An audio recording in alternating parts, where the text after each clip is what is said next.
Hello, I'm Scott Wrighton and I serve as Decatur City Manager.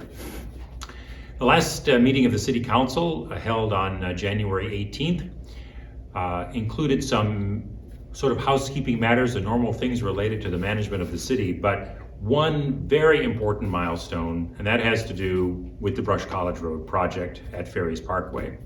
The city has been working on this project for almost 10 years, early planning stages, the last couple of years in land acquisition and design engineering.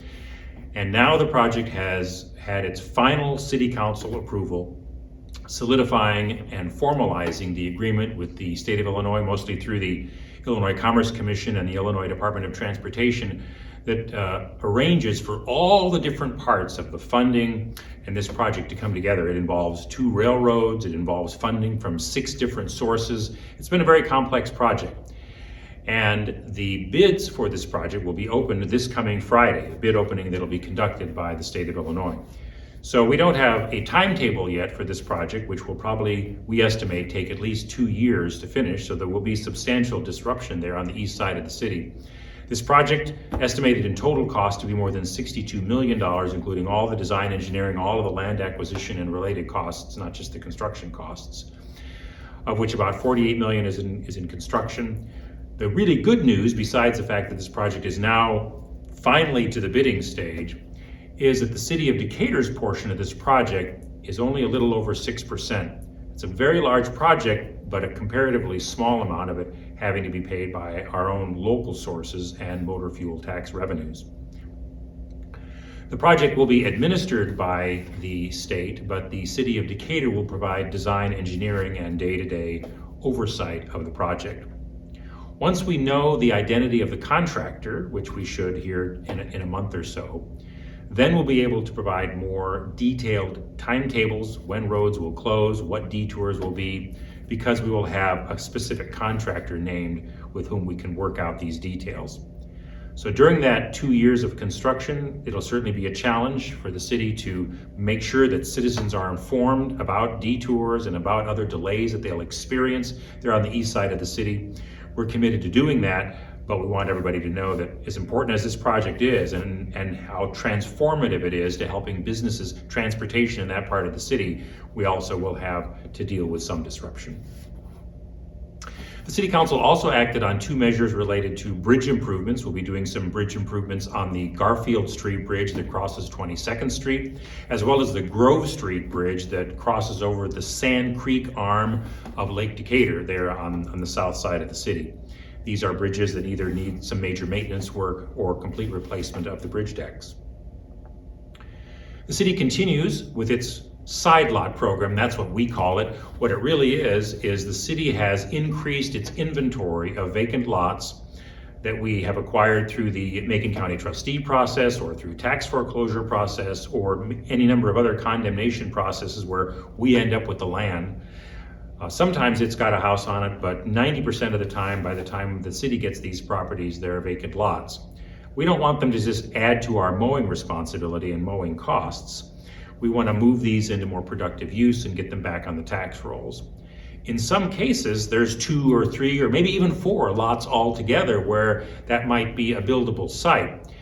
And in which case we're trying to market it for exactly that purpose.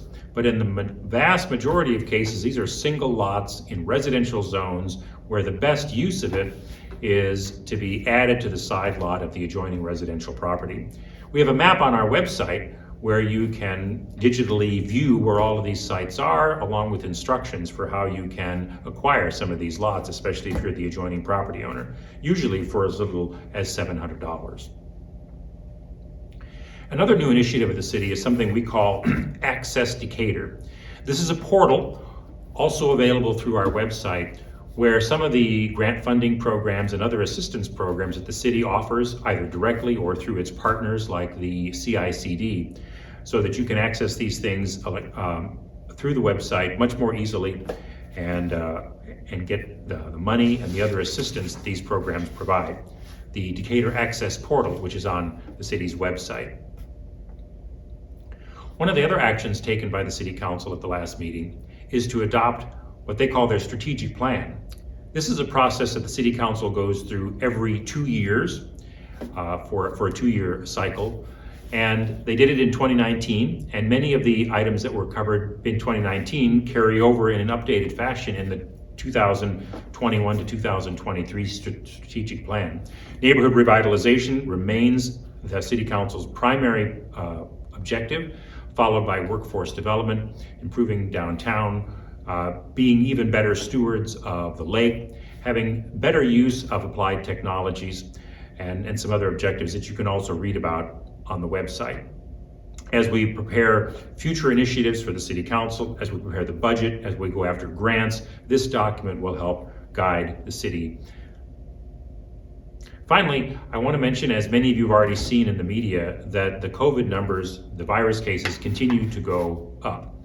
And although the effectiveness of masks and vaccines haven't always been quite what they've been sold to be, because the Omicron seems to be resulting in high virus rates everywhere, regardless of vaccination rates, it's also clear from the data that if people are vaccinated and if they practice reasonable mask use, that the severity is less, and that the overall effect is less on the community. So we want to continue to encourage you, get vaccinated, use masks indoors when you can't socially distance, observe the rules that businesses have, and if you feel like a business that you're going into isn't observing and it makes you feel uncomfortable, then don't patronize those businesses.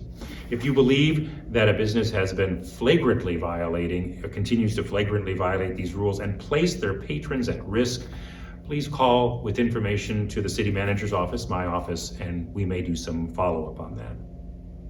Thank you for all that you do to give us input and help.